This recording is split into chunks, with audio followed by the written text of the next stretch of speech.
I am Lauren Carnes. I am a photographer and a communications strategist. I'm based in Augusta, Georgia. So shout out to Christine. I see you over there.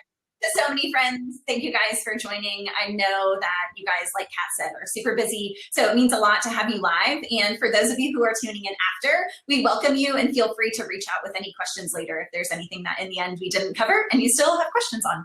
And so, yeah, to give you an idea, I started out in the public relations and social media marketing industry, so background in marketing, and over time moved into photography. I was always the girl with the camera, so just kind of picked up the camera again. And now it's been really fun to see those two skill sets and two passions intersect in a way that now I'm able to serve clients in both sides of the industry, visual and via words. And so that comes a lot with the idea of working alongside creatives and helping them market themselves well, communicate what they do well, and then ultimately sell whatever product and service they are offering. So that's kind of where I have a little bit of background in. And Kat and I actually met through the Rising Tide Society, really. Yeah. Mm-hmm. Yeah. Yeah. So, online, like through the Rising Tide Society. Online. Oh, real life Instagram friends. That's what we are. I mean, if I had like $1 for every time I told my husband, oh, we're Instagram friends, I would be loaded. Like I wouldn't even need to be selling anything because, right. you know. Fine.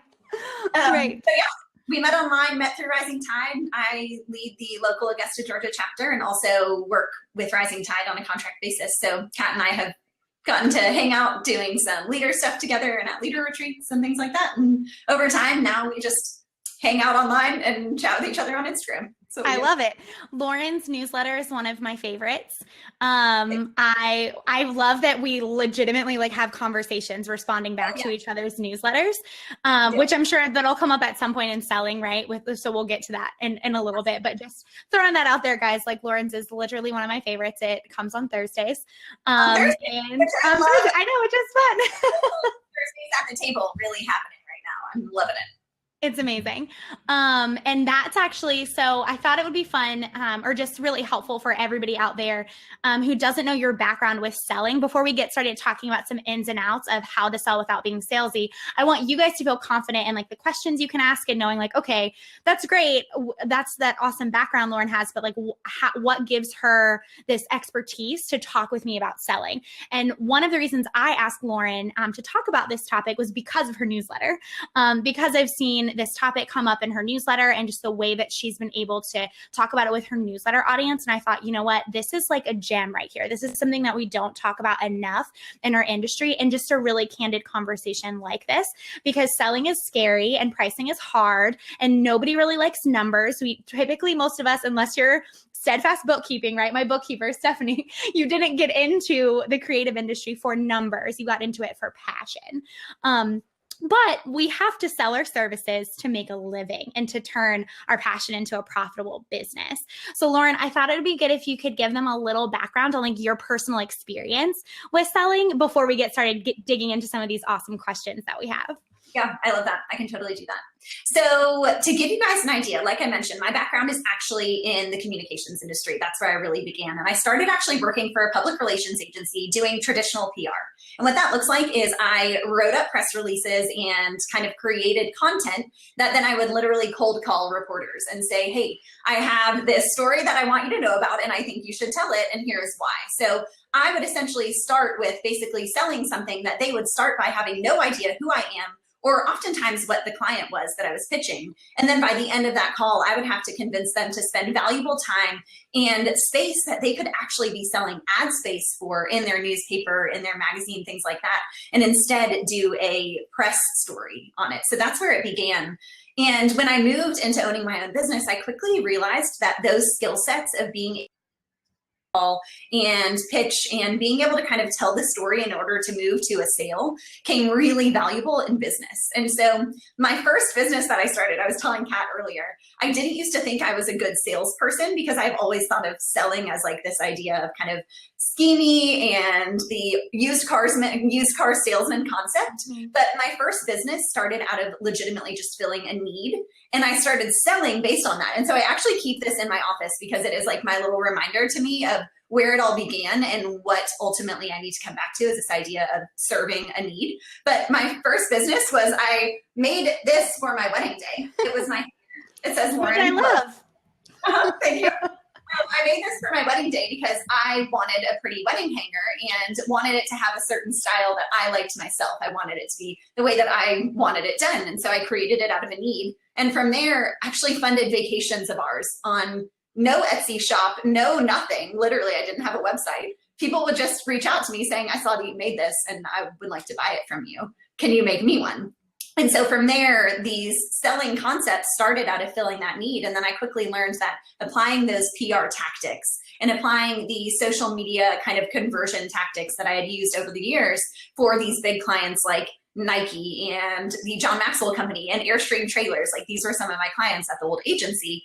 I applied them to little Lauren Carnes to build a photography business that in the first full year of business, I did 24 weddings in the first full year.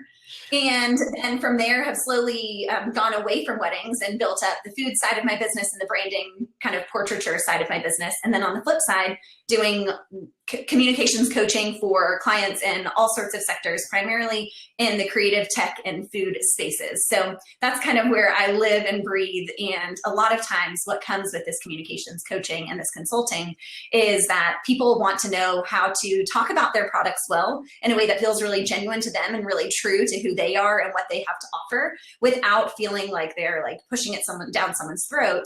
And ultimately, they want to be able to make money doing this business that, like Kat said, started out of a passion.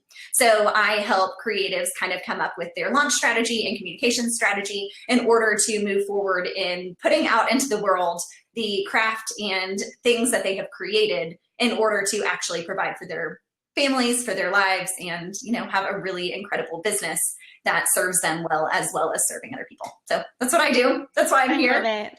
It's so cool. I think it's so cool. So what is, for those of us that like don't have a PR background, right? Like no PR background.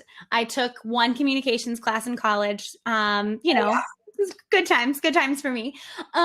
What would you recommend, or what do you feel like is a great practical way for us to start to shift our mindset for selling, right? So we don't feel like that sleazy car salesman, which is funny because my husband's best friend used to be a car salesman. So every time we say that, I think of him because like love him, but he can like sell a car hard.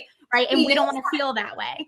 Yeah, we don't want to feel that way. So what can we do as small business owners to maybe use some of those strategies you used when we're starting to sell our products and services? That is such a great question. And I think you are so right that we have a picture in our mind of what we don't want to be, right? Mm-hmm. And so we get caught up on that and we think, okay, I don't want to be that, but I don't really know how to not be that. So obviously everyone is that, right? And so the way that I really began kind of shifting that mindset when I first started was in the way of thinking, how can I offer a product or service that actually fills a need, that actually serves people? And what need does it fill for my family? So when I left the agency, I knew that in order to actually stay owning a business for myself, working for myself, I needed to bring in money, right? That was important. And I think so often we don't talk about that. We don't really want to talk about this idea that like our businesses provide money so that we can pay our bills and buy dog food. That's obviously priority. But I started thinking about, instead of feeling scammy or salesy or kind of skeezy in selling, I started thinking about what would be a win-win. What would be providing a win for someone? What would be something that I could offer to them that was ultimately going to be a win for my family as well?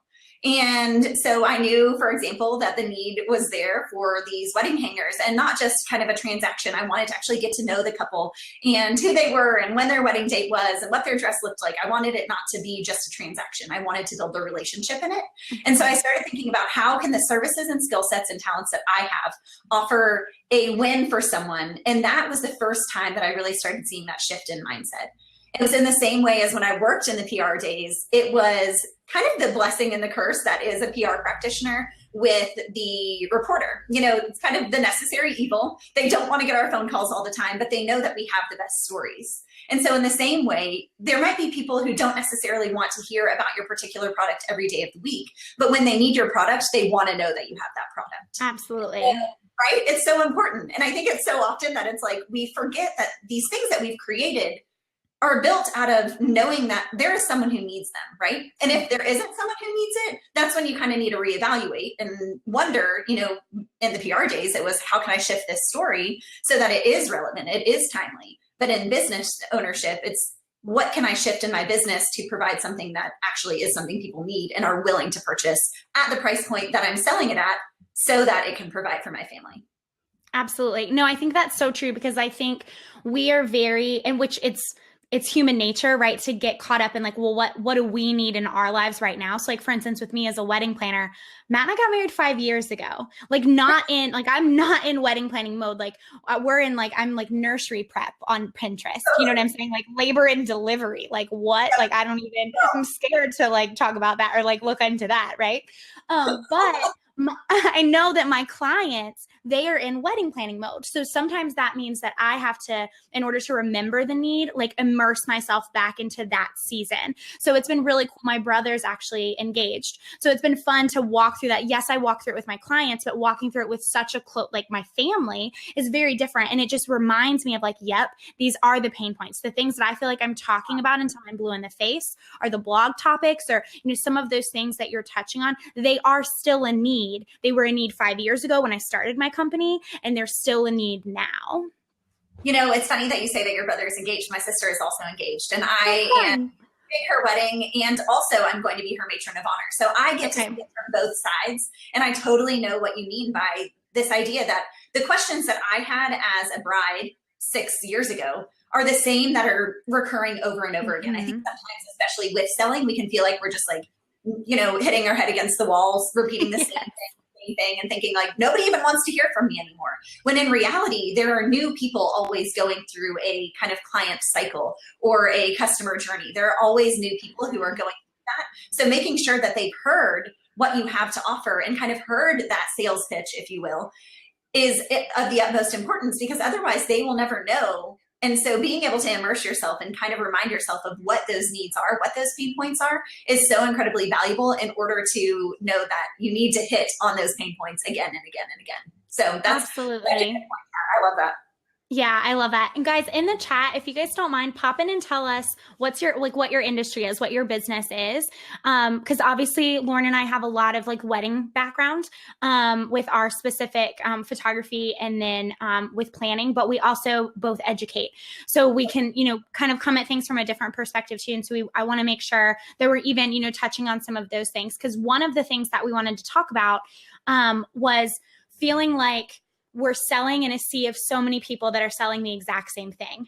I know I get bombarded with this, and it's actually, someone told me to do this 2 years ago, and I constantly remind myself of this when I feel like really, when I struggle with like looking at my Instagram feed or looking at my Facebook feed, is pop over and look at, like, if I look at my husband's feed, which his is changing now that he works for the business, his is like not as like fun industry. I'm like, okay, this isn't as helpful. But like, look at maybe your best friend's feed or your mom's feed, like somebody's feed who's not in your industry and they're not seeing quite as much as we're seeing. But it feels like everywhere I turn, there's another wedding planner selling their services, another educator launching a new course, right? I'm sure you guys all can feel really inundated with like that education sphere. And like another webinar to sign up for. You guys came to this one. Thank you. Things like that. So how can we as creatives and as business owners authentically and genuinely like promote the need? Like we're filling this need. So how can we promote that authentically and genuinely but still be confident in the fact that we're selling this service? Mm-hmm. No, I think that's such a good point. And I love seeing you guys pop in here, seeing everything from personalized gifts and then seeing like handmade knitwear, Christine, wedding and event, personalized prints. It sounds like there's such a variety. Even something to Emily, so good to see you, glass artist, coach, writer, and public speaker. Like what a range of things that you do and a variety of different people that you touch on. That's such an important thing to remember. And so when I look at this kind of thing, it makes me think of how much the people that we're talking to are also multi-passionate. So often I think that, Kat and I have had this conversation, this idea of being multi-passionate and of being an entrepreneur, not just identifying as like, well, this is what I do and it's all that I do.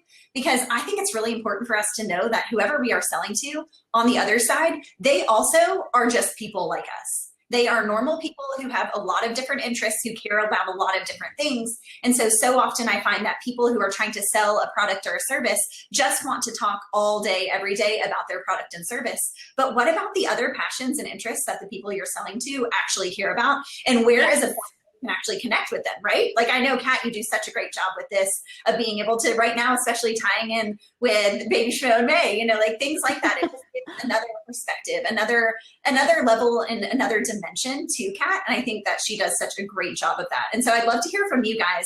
I just want you to start thinking, and feel free to pop in there. What is something that you personally are really passionate about that maybe who you are selling to also would be interested in? So for me, I love food. Food is like, food and drink are my thing. And it's funny because I didn't really start as a food photographer, but it came out of me just sharing about my love of food and starting to shoot it. And now I'm finding that I'm even working in the coaching and communication side with people who are really passionate about food. Their topics of conversation have nothing to do with food, but they just identify with me in that, and allows me to sell to them in a new way because we have a point of connection. So I'd love to hear from you guys just a little bit about anything that you're passionate about that maybe doesn't involve your brand. So go ahead and just start popping in there. We'll come back to that and loop back around, I'm sure. Wine and the Bachelor, girl. Yes, we're friends. Perfect. No wine for me this season, but all about the Bachelor. Right. That's fun. No, I think that's so true. I think something like Wine and the Bachelor is a great example of, say, for example, you happen to be here because you connect with Kat over the fact that she loves The Bachelor. You want to chat about those different ideas. Something like Megan with Mamahood can actually sell to people who maybe they're coming for a service that she offers or a product that she offers. Megan is a good friend of ours. And she offers a lot of things in the relationship of, or in the realm of content creation and marketing and blogging. But maybe people find her first and foremost because they connect with the fact that she has 3 kids and they want to know how the heck she's creating this content with 3 little ones running around. I mean, I need to know that. Right? Exactly. So it allows to have a segue almost into your pipeline. That's the best way I can describe it. So kind of a customer journey pipeline. It gives them the chance to come in from a new perspective. Kat, don't you think that that's so true? Absolutely. I totally agree. And I'd love to think about too, and we can like talk about this back and forth. How are then, if we're thinking about these touch points, right, that we want to have with our audience, whether it's something that is tied to your brand a little bit more, or maybe it's something like it's seasonal, again, like Bachelor, like things like that. How can we talk about that? Like, what's a good balance between then talking about our business and selling, and then talking about personal things and like those touch points and building that relationship with potential clients? Absolutely. You know, I think that that's such a good question because I think it is a good reminder for us. It's kind of one of the questions that people had asked earlier. It's this idea of like, when is it okay to ask for the sale? And I think so often we think, okay, I need to ask for a sale every time I post an Instagram or every time I send a newsletter. When in reality, we want to be storytelling first and foremost, and asking for the sale through the story. So bringing people along in that journey, I think of it kind of in the way of like an 80-20 rule. So for every, 8 posts, every 6 to 8 posts that you are posting, whether this is on Instagram or via a newsletter, that sort of thing, that is when you can ask for that sale. So those different elements about who you are and what you're passionate about that relate to the person you're selling to, those can come every once, come over time. And then the sale will be thrown in there. So it's kind of this idea of like, for every 3 value adding or storytelling connection related content, there is 1 direct sell. It's kind of this 3-to-1 idea is always a good way to think of it. And I like to think of that a lot of times because I write a weekly newsletter. So that's about 4 weeks in a month, right? 1, 2, 3. Right. Value adding, it's always going to be super content driven. It's going to be related to the things that I care about. It's going to tie in that food. And then maybe that 4th one is more of a direct sell, more of a, hey, there's this thing that I want you to go and purchase or access or click through to go here. So always thinking of that, tying in those storytelling elements, tying in the details that make you actually can provide for an easier way to sell because you're value adding and storytelling and content, being very content focused even before you ever say, hey, buy from me.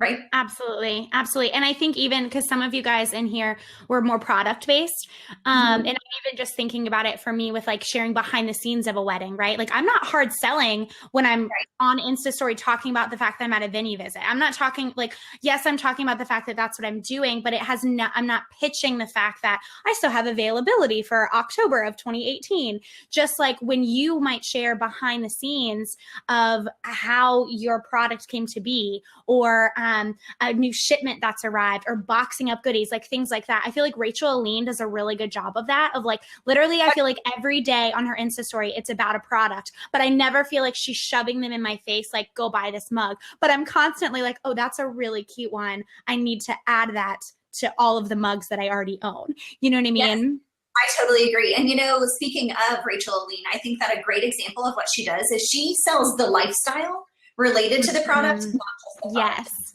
Which is so important for any of you product people out there. I think I saw that there are some people who do the personalized prints and stationery, that sort of thing. Selling the lifestyle related to your product, incorporating your product really naturally, is the best bet for you, because it makes people feel as though, yes, I can identify with that. I feel as though my brand fits right in there, or my lifestyle fits right in there. And so as a natural fit, people want to purchase that product. It doesn't feel quite as much like I have 500 mugs already in my pantry or in my cabinet, but instead she has it casually placed with, perhaps it is her mamapreneur related mug holding her little precious baby. And so it is a natural fit. It makes you feel as though you can identify with her. And if you want that lifestyle, if you buy into that lifestyle, she isn't even necessarily having to make that direct hard pitch of buy my mug, but wait, there's more. Like, kind of the vibe that sometimes I feel like people can give. Instead, it's like, hey, I'm casually using this mug with my precious baby. And if you feel like you identify with this, in the caption, maybe I'm talking about how hard it is to be a mom and own a business. That's a natural fit for someone to say, yes, I resonate, and almost leaning in, being like, I've been there. I feel that. And oh, it's available in your shop right now. Yes, I want to click through. Thank you. Yes. No, I love it. I think she's such a great example. Simply Jessica Marie, I feel like is another one that does that well. Yeah.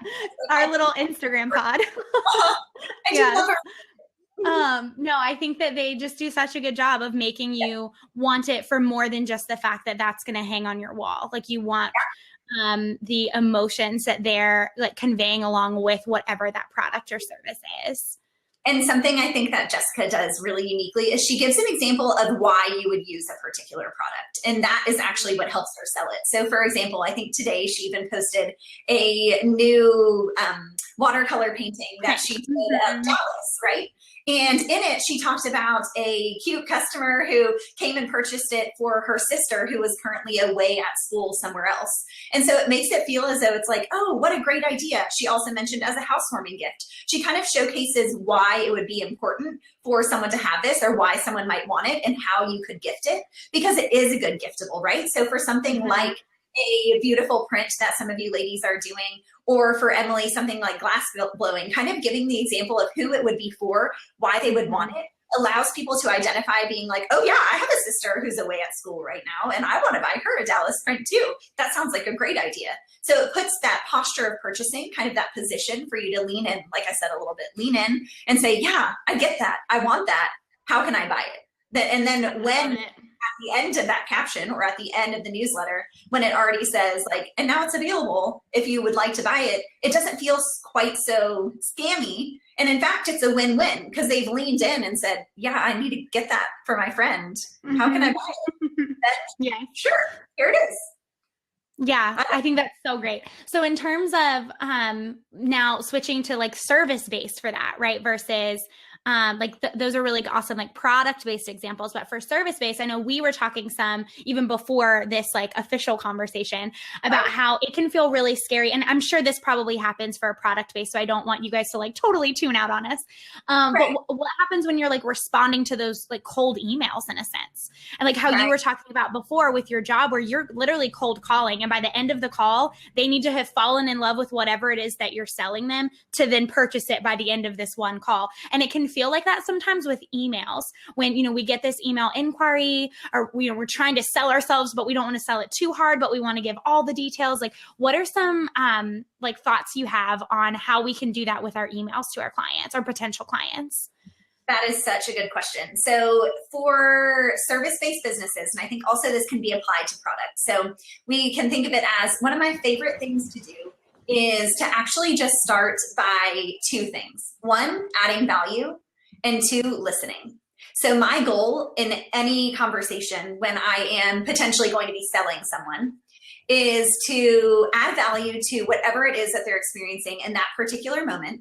And then secondly, to listen and actually learn about what it is that they need and what pain points that they're experiencing. Because I know that if we're having a conversation, if they have reached out to me, or if I am talking to someone for the first time, that there's a reason we're connecting, right? That it is the fact that they've seen something that I offer and think that I could possibly provide it to them. So I ask questions, and I ask really pointed questions to learn more about, say, for example, if I'm working with a communications coaching client, one of my favorite questions to ask is kind of this idea of like, what are three things that you have tried before but have not worked previously? And the reason I learned about that, or the reason I asked that, is because of the fact that by hearing what it is that they've tried, it lets me know a couple things. It lets me know that they have tried, that this isn't the first time that they're trying to do something, right? It also lets me know that they have done certain things that have not been successful. And so I can dig a little deeper and learn why and figure out what it is that has not been successful for them. And if it's because perhaps they didn't follow through, or a lot of times they'll offer up this information, right? They'll say like, oh, I'm not good with deadlines, and I did this course and then there was no one holding me to it, so I didn't actually follow through on it. So I get to learn a little bit about what are the three things that they've tried before that didn't work. So then I can actually provide them with value in saying, hey, here is a first little tidbit of something that I wrote previously that I think might actually help you, just get you started on the right foot. And then if I know that my goal is to get them on just a discovery call to chat more, I let them know that, hey, here's what the next steps look like. And so in order to not sell myself too hard, I want them to know that I'm already adding value. I'm already providing something really valuable to you, so that when I go to get on that discovery call, I've already got a process. I know what the next steps are for them. And I already actually know a few ways that I could help them very quickly. So that's kind of my goal, is learn, listen, add value. And then when I'm on the call, just hear from them about, what are you experiencing?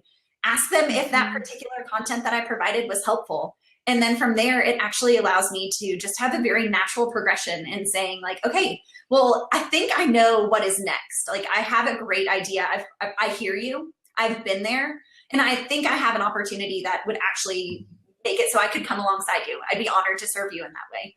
And I'd love to share a little bit about it. Do you want to hear the process? And then I let them know the process. They're already bought in. They're already ready. So it makes that really natural. And so in the same vein, if I am potentially, I know a lot of you are in the wedding industry. If I'm potentially meeting with a new bride, I try and leave every single meeting. So that first meeting when we're sitting down saying like, hey, here is the package. This is what it looks like. This is what the process would be. My goal is that I would leave being able to follow up with an email, sending them something of value. So I ask them, have you gotten a hair and makeup artist? Oh, you haven't? I have a great recommendation for you. So that follow-up email is a really natural way for me to say, hey, here's that follow-up. And just as a reminder, like if you're ready to book, just go ahead and send me over which package you'd like. So it's a really natural way for me to pop back in their email and get their attention quickly. And also when they're already thinking on it, right? Like we want to make sure that we have a process. So Kat, you probably are the same way, that you have almost a system for everything that you do. So you know the consistent next steps that are always going to happen for your people, right? Right. Yes. And I don't know, for those of you guys out there with like, who have, whether it's a discovery call, a consulting call, anything like that before that signed contract comes through, everything that I do is actually virtual.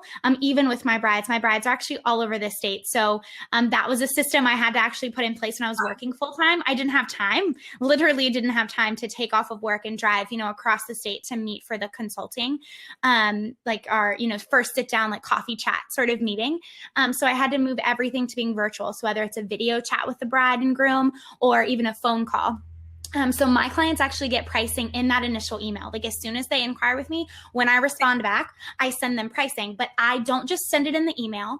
I do a lot of what Lauren was saying. And I try to ask questions, get to know them a little bit more. I also try to do two things. One, I want it to look like because I am, that sound bad, I want it to look like, I want to really show that I'm serving them. So I talk a lot in the email about how I want us to be a good fit so I can best help them, versus we know as wedding professionals or just business owners, that can also be flipped to like, you want to avoid the crazies, right? Let's just be honest. We want to avoid the crazies. So we have the certain questions that we like to ask to make sure we don't get in the crazy situation. But I want to make sure that I can best serve their wedding needs, whether that's their design, aesthetic, venue, whatever those logistics. As the planner, there's so many things in weddings that I'm not the expert in. So there are weddings that I have to say, I'm not going to be the best fit for you because of X, Y, and Z, but this planner, this is their expertise. So I really want to showcase that I try to do that in the first email, because I feel like that gives them trust in me, that I'm willing to give up the sale, right? I'm willing to say, nope, I'm not just taking your money, because this is a transaction. This needs to work for both parties. The second thing is, they don't just see the price in the body of the email. It's a really beautiful pricing and package guide that's attached to the email. So I feel like it not only walks them through their entire experience with the company, but it shows them like portfolio images. It just gives them like the feel goods, right? So hopefully, I think it's actually like page 12 in the guide is their first look at investment. Page 12, guys, in this PDF. But like how Lauren was saying before, like leaning forward, that's what I want them to do. By the time they get to page 12, I want them leaning forward, like, oh, this is beautiful. Oh, this. Oh my gosh, I want to get to know them. I want to work with her. And then when they see that pricing, it's not as much of a sticker shock if it would have been, depending on that client. And that's a really helpful way to ease them into the price. And then we have our consulting call to dig into things even further and customize things as needed. Kat, I love that. And I totally agree. All of my people who I am meeting with, especially for weddings, get those package prices prior to meeting. And it also pre-qualifies. It lets them know that, hey, if I've seen these prices, I know that if I'm sitting down, most of my meetings are virtual as well, because like Kat, I serve couples all over the Southeast and more. It's really important to me that we know that we're both going to be investing time into a relationship that we both are willing and interested in pursuing further. So I always like to send over, especially, this is something that made me think of, Kat, I love to send over, if I have a link for possibly a place that they are getting married, so their ceremony or their reception, I like to actually send over the link for a previous wedding that I've shot to almost pre-qualify, saying like, hey, I have been to the venue, I know what it's like. I want them to, once again, kind of be like, yes, yes, yes, I see myself here. So that when they see that price point, even if it is a higher price point, because like Kat mentioned, this is an experience. And as a result, anything that I'm doing is going to be a price point that provides an experience, not just a product or a service. I need them to actually already be bought in and be able to say like, yes, I'm willing to sign on the dotted line no matter what the price is. And I know someone had asked me about that earlier, about like, I don't want people to have sticker shock. It was a question on Instagram. I don't want them to have sticker shock, but letting them know that in the same vein that there are a billion different people in any of our industries who do the same kinds of things that we do, that they could purchase. Why are they going to be purchasing from you? And therefore, if you can kind of showcase this higher level experience, in the end, people are willing to pay a higher price point. You can buy a shirt for $50 at a luxury boutique, or you can buy the exact same shirt for like $5 at Walmart. But which one are you going to choose, and why do you purchase that particular product at the luxury boutique? That's really a question that I think is good for us to think of, the actual why behind purchasing. Lori, I see that you mentioned Rachel and Jessica. Rachel Aline, I think it's at Rachel_Aline. Is that right, Kat? Yes. And then Jessica Petticord, and I think hers is at simply Jessica Marie. I can pop them into the chat too, if that's like easier for everyone. Yeah, they're wonderful. Just great people in general. You guys should know them if you don't. They are.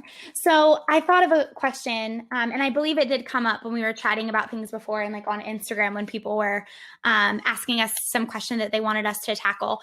What about, so that's great. Like obviously we have this strategy for ourselves with that like base pricing, right? Like, yes, every wedding might be a little bit custom service based because of travel, and, for wedding planning, they can add on things. Same thing for photography, right? They upgrade the album or, whatever they decide to do. But all the things. Yeah. What about, I know somebody had asked when it's a truly custom. So maybe for some of you, like you get a custom print order, or I know when I first started offering coaching, I didn't have packages for that. And I'm like, well, what do I charge for this? Like back, a year ago, things like that. So how can we be confident in our selling of that when it is custom and we're just kind of like pulling that number versus having this like beautiful PDF or really walking them through the process?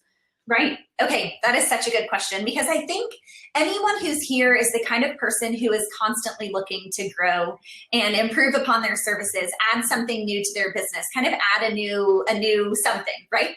But with that, a lot of times comes the territory of new territory, something that you don't really know how to price it. You don't really know what you should be offering if there is a package. And so there are those things where it's like things come up and someone asks you, hey, can you do this? And to give you an idea, that is actually how a lot of my business has come to be. It has come from people saying, Lauren, I see that you do this for you. Can you do this for me? Or can you teach me how to do this? And so it is things that start out of me having no package at all, and truthfully, not really even sure where to begin with pricing. And that is where things like this call right here, this coffee chat, is so valuable, because it's like people actually talking about like, oh, that this is a thing. And it's scary to come up with price points. Yes. There are incredible people who are so good at really like digging into that. Brooke Olson is a good friend of mine and also works with, I know some of the people on this call, and is incredible about coming up with kind of those specific pricing strategies for you based on budgets and intentions in your life. But the thing about when it's a potential like upgrade or adding on a service, I think someone mentioned like, I don't want to be like Chipotle being like, oh, the guac, that's extra. You have to pay extra. Right. Like, I get it. And so it really started out with recognizing what almost my hourly rate is, what my I won't leave the house for less than rate is. And that was where it really began for these ideas of kind of this more custom pricing, is what my hourly rate is. And from there, what the general package is that I offer. That's where I recommend that everyone begins with coming up more with a system that can allow them to price properly, instead of just kind of throwing a number in the air and seeing what sticks. Right. And so for something like when I first started doing this, these communications coaching sessions, it started with, okay, what's my hourly rate? And what is the process that every client is going to go through? I know that I can't do the coaching session well without doing some front end, really in-depth research. Yes. So yes. I have to compensate myself. I'm sure, Kat, you feel the same way. Like a wedding day is not just like drop in the hat, I show up on the wedding day, and then I leave. Right. Day of coordination, not day of. All of us wedding planners can raise praise hands for that one. Like I'm not even a wedding planner, and I'm like, yeah, you guys know on the front end. And so coming up with knowing kind of what the steps are that anything is going to take. And from there, being able to kind of price accordingly and letting people know, making it really clear, and almost kind of a value add that you do offer custom packaging. And over time, you'll start to see what the trend is. You'll start to see like, this is what people ask for. Here is what I know they're kind of, here's what they're asking for. Here's what they're asking for between the lines. This is what they really want and need. Right. And you'll start to find a kind of a pattern between your different clients as you work with them more in the same realm, and it will allow you eventually to create a package. But in the beginning, use this idea of custom packaging, custom content that you create for people, whatever it is, use that as a value add, because it means that you have the opportunity to message it and position it like you are creating something specifically for them that is crafted out of their specific needs, instead of just a one size fits all, one stop shop. So that is a really good way to think of it, is like, don't think of it as, oh, well, there's extra. You have to pay for that block. Instead, it's like, hey, well, what are your pain points? What are your needs? Here are the 5 things that I offer, and let me create you a custom package based on that. With internally, what your range is that you typically work at and what you will not work for less at. Does that make sense? Let me know in the comments if that makes sense. And for any of you, how many of you do have like a custom option where people can be like, I want XYZ, and this is like how I want it done, and you feel like you're always doing custom pricing? I'd love to hear from you guys a little bit. So just pop in there if you have some sort of custom option. I love that. Do you find that tends to be a pattern that you create over time? You work with people enough and start to see that like what started as custom, really people kind of come to you for the same sorts of things. Yes. And I feel like for me, so on the wedding side, there is opportunity for custom, but I'm very strict about the base, right? Like as a wedding planner, there's things I'm like, I cannot work unless like for instance, I found a lot of my brides in the beginning were trying to cut costs. So they'd be like, oh, we don't need you at the rehearsal. I'm like, no, I need to be there at the rehearsal. Like I cannot do my job if I'm not at the rehearsal. So there are certain things that I realized I could customize for them, but then some things that these are must-haves. These they cannot be moved off of the package. And I knew that. I wasn't always as upfront with it. If they asked, of course, then I explained why. But I just know in my mind, like this will not come off. Whereas like on the coaching side of things with education, I customize that a little bit more. But just like you, I feel like now that I'm starting to get more inquiries for that, and working with more clients, I'm realizing they're kind of turning into packages, right? Yes. Based on what my clients are asking for and what I feel like as the coach I need in order to be able to give them the very best that they deserve in that experience. We're getting some stuff over here. Yeah, I'm seeing Emily say, unfortunately, I've only offered custom and it's a bit exhausting to recreate the wheel. Emily, I totally get that. And I think you, with glass blowing, with something like that, it probably is a little bit more custom in that. And then also I know now I think you're doing coaching, I think you said as well. That's something that over time, I think like Kat mentioned, you'll find that you'll create these custom options, but then people will start to almost know you for a specific thing. And it makes it a little bit create these packages of also, I know that my coaching clients, just one single coaching session is not nearly as valuable for them and also for me than kind of these follow-up sessions after to actually follow up on people who maybe aren't always actually great at following through or need some deadlines, that sort of thing, like need someone holding accountable. And then Ashley, it's also hard when friends want custom stuff for their wedding and pricing because I just feel guilty even though I know I shouldn't. Girl. I was like, we should talk about that. That's good. That is really good. Okay. So someone had mentioned to me when we were chatting, I asked on Instagram, I did a poll, which I love Instagram stories polls. And I said, do you guys feel more awkward or scammy when you are doing when you're trying to sell? And I want to hear from you guys. So tell me awkward or scammy. And then also third option, do you actually enjoy selling and just like want to learn more about it? And that's why and it's okay. Here. Like that is a good thing. Don't feel like you're weird. Like I really love selling. I think it's actually really fun. It's like a fun game for me. Awkward. Okay. So awkward. A lot of it's okay. Awkwardness, I have felt it, Kat, I'm sure you've felt it. Like we've all had those moments. And even still, there are still like calls when I'm like, I don't really know what to say to you, like don't worry. But for the realm of awkward or scammy, the answer of awkward came up especially with friends, right? So Kat, have you ever done work with, I'm sure you're friends with people in the industry and also probably friends with your brides. So you probably encountered this before, right? Where It's like you're working with a friend and you're like, I feel guilty charging you. Yes. Yeah. Okay. Emily, you feel like I love that. Asking for the sale. Hashtag third base forever. That's amazing. I love you. Okay. So when I first began selling my services or products, there are friends who are going to want to buy them, right? Like you want to buy from people who like, and trust. And oftentimes, like, and trust your friends. They're the people that you go to for that, those recommendations. It's who you ask when you're wondering, like, what baby carrier do I buy? Or, which course should I purchase next? Those are the people that you go to, your friends, right? So naturally, whatever service you have, if you have friends who are interested in purchasing it, they're going to come to you. You would hope, right, that they would come to you and ask you for at least your advice, or if you have something that they could offer them. And I adopted very early on in my business that there are only a few people that I will kind of offer discounts for. And it is if you are in my immediate family. So basically my sister-in-law, that's it. I mean, my family, like my parents, but at the time when I was shooting weddings, my parents obviously weren't getting married. So, and no, Megan, you're not weird. I love selling. I think it's really fun. But I know the feeling of like hiding under a rock being like, did they say yes? I don't know. Right. And so I came up with kind of a system of like knowing that I would not feel guilty if it were anything else, unless if I felt as though, for example, if I felt as though I wanted to offer something as almost a gift.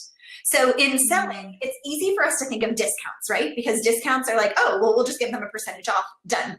But Kat, I don't know if you do this. I offer things as gifts, as additional opportunities for people. If I feel as though there's something that I'm like, okay, I really want to do this particular XYZ thing, and therefore I'm going to gift it. And that is the only time that I offer it otherwise. And otherwise, I just don't let myself feel guilty, right? Kat, do you have Yes. mindset again? I think I could see you Absolutely. Yeah. And I think the guilt is real, right? We feel guilt over everything. Let's be honest. Right. And so we absolutely are going to feel guilty over asking a friend to purchase something from us because maybe we know that their budget is tight, or we know, whatever it might be. I think it kind of boils down to just like what you were saying with like potentially offering like a part of that as some sort of gift, so that maybe you're like, okay, yes, I've helped her, but she's also helping you, right? This is your business. And also understanding like your friends are coming to you because they know that you have a business. This isn't a glorified hobby. This is a business. And it's okay for you to need to make sure that you're recouping those costs, whatever, that looks like for you, depending on the type of business that it is that you're running and the service or product that you're offering them. And feeling comfortable and confident for you, to be able to say that and know that like they are also really appreciative of what you're doing, and they might not even be like you might think, oh goodness, she's not going to expect it for free, and that might not even have crossed their mind. And I've found more and more that especially with coaching, as I become friends with people, then, the internet is an amazing thing. And selling to friends can feel a little sticky, especially in that custom mindset. When you mentioned that, Ashley, I totally get it. But I found that a lot of times it came out of a necessity for people saying, I just want to pick your brain, right? In the same vein, like friends, they want to come to you, right? They just want to come to you. And so I started treating picking my brain as knowing that I've invested a lot of time in this, and this business I have built, and I treat it as a business. And, I want people to also treat the work that I do as a business as well. So having a little bit of, even if you don't have a package, even if your pricing or your structure is a little bit more custom, having, like Kat mentioned, that base, or this is what I offer. And it makes it really easy and feels a lot less salesy when someone says, hey, can I just pick your brain? And I let them know, yeah, I have these, 15-minute discovery calls that I'd love to get on the call with you and chat about whatever it is. Like if I can give you a quick win to get you moving in 5 minutes, then that sounds awesome. But after that, I have these coaching sessions and they look like XYZ. So if there's something that you feel like you really, and I just say it as like I just need to know because I can't do it justice, right? I can't provide service. And it's not being true to the work that I do, the other clients that I serve, and then also not true to my values if I just give away everything under the sun. Because part of what my values are is this idea of service, and I can't provide the quality of service without going into the depth of which I need to. And so it's something that, like, for Emily, with this idea of third base forever, it's like people are going to keep coming to you if they feel, and people do. People ask me, and Kat, I'm sure the same. I get questions in my email every single day, and I welcome them. But I also know when is kind of that line of saying, like, that is a little more than what I can just reply 5 minutes in an email. Right. And then absolutely. And having something to provide to them, right? Giving them that call to action. They need that call to action in order to take that next step and know what the next step is. Or else they're just going to think that the next step is, oh, I'll just message her again and she'll answer my questions, right? Absolutely. Absolutely. Yes. So good. So I know that I want to make sure we answer any questions that you guys specifically have. There are still a couple others that had come in through IG, which we're happy to, I have them here, but I want to make sure if any of you guys in the chat have questions for us for this last 10-ish minutes, please let us know, because we definitely want to make sure, that we answer them for sure. If not, I'll give it a minute and then we'll see, or 30 seconds. And then I can, go through some of these. We just had 2 or 3 more from IG that we hadn't popped on yet, but let us know, guys, if y'all have anything. And I hope that this has been helpful. Oh, and Lauren, why don't you tell them about that really awesome guide that you made them? Yeah. Okay. So I created a swipe file for you guys. I have it saved, so I'll pop it in here right now. Yeah, I was going to say I have it available as well that I can. Oh, good. Look at you, Kat. You're so good. So I have a swipe file for you guys, which is basically a template of kind of that cold call email for reaching out to potential new clients. I know that someone had asked, and people have asked me before about like, what do I do? I don't want to insult someone to like sell them and pitch them on this particular thing, but I also see a slight shift that could be made in their strategy of what they're doing and whatever service I have to offer that I could give them a quick win if I could just put myself on their radar. Like for example, I have people in my inbox right now who I've saved in a little folder of like, when I'm ready to purchase XYZ, I'm buying from this person because they've reached out to me before. They knew exactly what I was looking for without me even really saying that I was looking for it because they're just that intuitive. And so this is a swipe file. It's literally a template that you can kind of replace in your information. And I want to give you guys an idea of selling always really comes back to serving first. It comes back to giving value, offering value, and then asking for the sale. So you've probably heard of, you know, like the jab, jab, jab, right hook, kind of those three, like I mentioned earlier, 3 value adding, 3 content driven emails, and then 1 for selling. And that's not always the case. Sometimes I don't really have anything specific for a hard sell. And right now my coaching sessions book out pretty far in advance. So I'm not trying to hard sell them always. But in the future, if I am looking saying, I really want to work with this particular person and I think I could really add a lot of value, the best way to do it is to go ahead, and this is what that swipe file is for, you can get it in that little link, is to basically say, I see what you're doing. I've been following you. I've been engaging with you for a while. I love XYZ. I love this particular thing that you're doing. I think it's really incredible. To give you an idea, this is who I am and the type of person that I serve. So kind of the idea of like who you are, what you do, why you do it, and the results that it provides. So you always want to showcase kind of those benefits, not just the features, not just like, here's the list of services I offer, but really it's like this is kind of what I do, and this is the result that it provides. This is what it allows you to get time back, to save money because you're to have a greater impact on your people because you are able to do whatever I'm offering. And then from there, I let them know that I would love to share more if they'd be interested and would love to jump on a discovery call with them. So I ask a question that's called, I kind of almost say a question that is, they can't refuse. It's this idea of like, when do you have 15 minutes available? I just want to hear more from you to see if I could help. And knowing that, I always follow up.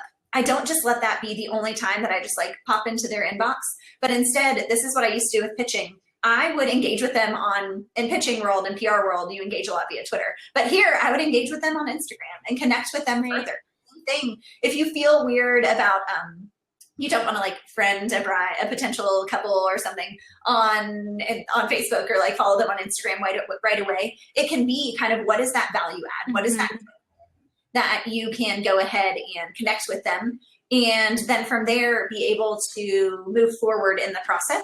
What is your goal? If mine is to get them on the call, then get them on the call. And then I follow up with them again and say, hey, just wanted to see if you got this. If you don't hear back from them, that's okay. Like it is okay to get no, and that is the best way to learn what people want. So in selling, the best thing that you can do is get no's to your sales, because you'll figure out, why did they say no? What was the thing? What was that? Where did I miss the mark in this customer journey? Were they not quite, to the point where they were ready to like purchase? Right. And how can I nurture them further to get them closer to purchasing? That's always the goal. So have that for you guys. I know that was a question that was asked, so hopefully that's helpful as well. Yes, I love it. Thank you so much for creating that for everyone. I appreciate it. I'm excited to look into it. So thank you for doing that. Any questions, guys? I didn't see anything pop in while we were talking. So if y'all don't have any other questions, Lauren, I want them to be able to find you on all platforms. So can you tell them where to find you, and if they're watching the replay, where to connect with you if they have a question or anything like that? Absolutely. Okay, so you can find me on my website is laurencarnes.com. It's LAURENCARNES.com, and I will actually pop that into here as well. And I am actually in the process of launching a new website and getting help from some other people in little feed as well. So that's super fun. So that is super exciting. There will be a lot more content related to things like this as well. So if you guys liked this, you'll be able to get access there. And so you can find that on Instagram. I am at Lauren L. Carnes. And then finally, through both of those places, so through my newsletter in the link in bio, you'll be able to find my newsletter that Kat mentioned, where I share content constantly, and also where I sell as well, because ultimately, like we've talked about, you have to make that call to action. You have to actually let people know what their next step is and make it really easy for them to say yes. So that is where you can find my newsletter as well. But it is primarily content focused and being able to just really serve and provide a lot of value for all of you out there, and also respond to me in my email, because I like she really does respond back. Like, we legit have conversations back, and then she responds to mine. It's just hers comes on Thursdays and mine goes out on Friday, so we're literally talking like at the end of every week. It's so fun. This is fun. So I would love to. Also, I'm like Queen O selling via Instagram stories as well, but really it comes from that same kind of conversation. So if ever you guys want to chat, I can talk tons more about what that looks like as well. So feel free to reach out to me. I just popped my Instagram in there as well. I like chat with people in Instagram DMs all the time, and it's my favorite. Some of my very best friends have come from relationships like that, which is awesome. So